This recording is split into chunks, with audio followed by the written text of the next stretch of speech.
ఇక మొదటిగా మనకు మేషరాశి. సహజంగా మేషరాశిలో జన్మించినటువంటి జాతకులు ఉంటారు కనుక సంతాన విషయాలపైన కొంచెం ఎక్కువ శ్రద్ధ ఉంచాలి. ఒక్కోసారి మన మాట వినరు వాళ్ళు, వాళ్ళ ధోరణి వాళ్ళదే. చిన్న వయసు ఉందనుకో ముండికేస్తారు, నిద్రపోరు, పాలు తాగరు. అలాగే స్కూల్కి పోయే వాళ్ళు ఉన్నారనుకో, నాకు అది ఆ సంచి కావాలి, ఈ సంచి కావాలి, ఈ బ్యాగ్ కావాలి, ఆ బ్యాగ్ కావాలంటారు. సరే కొంతవరకు డిగ్రీ చదివే వాళ్ళు ఉన్నారనుకో, నాకు ఈ కాలేజ్ వద్దు, ఆ కాలేజ్ వద్దని. అదే వివాహమైన వాళ్ళు ఉన్నారనుకో, డాడీ నువ్వు తెచ్చే అబ్బాయిని నచ్చడు, నాకు అక్కర్లే, నాకు వేరే అబ్బాయిని ఇష్టం. అంటే వాళ్ళు అడిగేటువంటి ప్రశ్నలకి మన దగ్గర సమాధానం ఉండవు.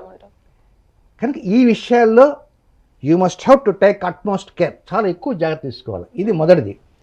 రెండవది లాభస్థానం.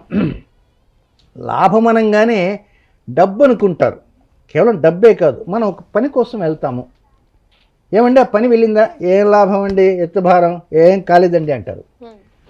తిరుపతి పోతారు, వెంకటేశ్వరం దర్శించుకుంటారు, గుండు కొట్టించుకుంటారు, లడ్డు తెచ్చుకుంటారు, తింటారు. ఏమండి సుబ్బారావు గారు తిరుపతి ప్రయాణం ఎలా ఉందంటే, ఏం లాభం అండి, దేవుని దర్శనం చేసుకొచ్చింది, ఏం లాభం, ఈ ఏమి లాభం అనేటువంటిది దేనికైనా వర్తించుకోవచ్చు. దేనికైనా ఏమనండి మంచి భోజనం కోసం ఆ హోటల్కి వెళ్ళానండి, ఏమి లాభం అండి, ఉడకలేదండి, తృప్తి ఉండదు. కనుక ఈచ్ అండ్ ఎవ్రీ ఆస్పెక్ట్లో లాభం అనేది ఏదైతే ఉంటుందో ఆ లాభస్థానంలోనే కొంచెం ఇబ్బందులు ఉన్నాయి. కనుక కొంచెం వాస్తవంగా ప్రతి మెడ మీద తలకాయ ఉన్నటువంటి ప్రతి వ్యక్తికి మనం ముందు హాఫ్ అన్ అవర్లో 1 అవర్లో చెప్పుకున్నాం, ప్రతి సంవత్సరం 180 రోజుల పాటు సమస్యలు అంటూ వస్తుంటాయి. దేనికి వస్తాయి? రవి పైన శని 3 సార్లు చూస్తాడు, రవితో శని ఒకసారి చూస్తాడు, రవితో రాహు 1 నెల కలుస్తాడు, రవితో కేతు 1 నెల కలుస్తాడు, మొత్తం 6 నెలలు.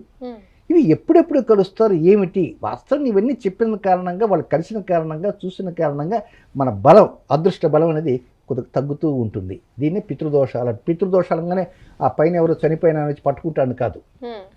కనుక ఈ మేషరాశి వారికి సంతాన స్థానం, లాభస్థానం జాగ్రత్తలు తీసుకుంటే కొంచెం అనుకూలంగా ఉంటుంది.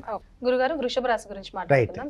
ఇక వృషభ రాశి సింహ సంక్రమణ సందర్భంగా వారికి ఎలా ఉంటుంది వెయిట్ చేస్తుంటారు.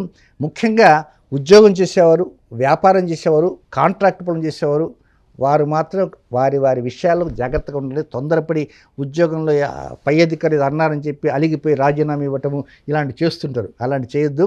అలాగే 2 వీలర్ నడిపేవారు, 4 వీలర్ నడిపేవాళ్ళు దాంట్లో రిపేర్ ఉందా ఏమిటని తెలుసుకొని ఆ తర్వాత దాంట్లో రిపేర్ ఉంటే అది చేయించి ఆ తర్వాత వాహనం రోడ్డు మీద తీసుకురావడానికి ప్రయత్నం చేయండి. ఇది ముఖ్య జాగ్రత్త. ఇది దీనితో పాటు మరొకటి ఏంటంటే ఆరోగ్య విషయాలకు కొంచెం శ్రద్ధ ఎక్కువ చూసుకోండి.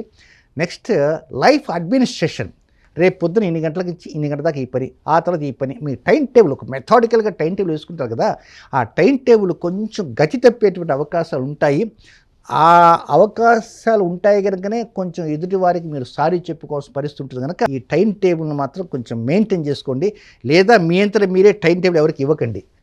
ఎందుకంటే you are unable to maintain. కనుక నేను రేపు ఉదయం కరెక్ట్గా షార్ప్ 11:20కి మీ ఇంటి ముందు ఉంటానని చెప్పకండి.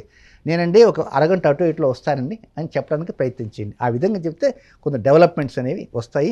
ఈ సింహ సంక్రమణలో ఉన్న రవి, ఆ శని ఇద్దరు చూపులు ఉన్నాయి కనుక కొంచెం ఆరోగ్య విషయాల మీద ఎక్కువ శ్రద్ధ చూపడానికి ప్రయత్నించండి. మీ అమ్మగారు కనుక ఉంటే ఆ విధంగా కోప్పడితే మాత్రం కొంచెం ఎదురు తిరిగి సమాధానం మాత్రం చెప్పవద్దు.